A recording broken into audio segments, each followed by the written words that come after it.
Problema e că avem câteva și sigur merge încolo. Diametrul e așa, 4 metri plin pe interior, torul ca diametru. Asemenea, cu tor încă n-am cercetat, dacă sincer. Toarele de olărie au un diametru de până la 2 metri. 2 metri 10 a avut torul mare de la Pruteni. Cei ce am săpat la Vorânceni aveau ca diametru 1,5 metri. Ca diametru. Deci ăsta e un cuptor de mari dimensiuni.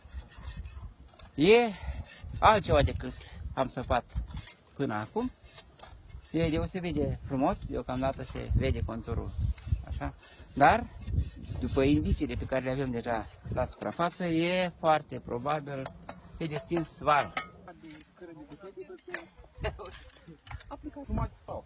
Asta, grămadă de pământ mișcată mai departe. Era tot pe tablou în față. Și avem, iată, o flățime, băi, mare de tot. Toarele de olărie pe care noi le-am cercetat până acum, eu să zic, n-a avut niciunul mai mult de o șchioapă, știi? Uite, asta sigur are.